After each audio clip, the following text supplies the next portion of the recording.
In this video, I'll show you how to turn on or turn off noise separation on Windows 11. First, right-click on the sound icon and select Sound Settings. Now scroll down and click on More Sound Settings.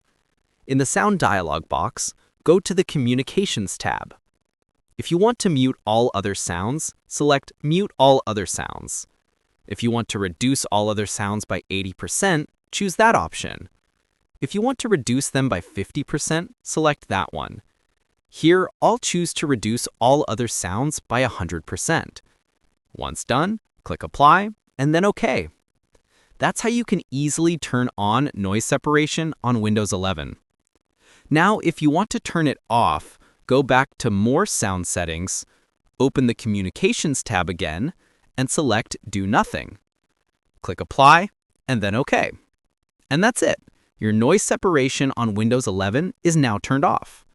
If this tutorial was helpful, please like and subscribe for more helpful tutorials. Feel free to reach out if you encounter any issues during the process.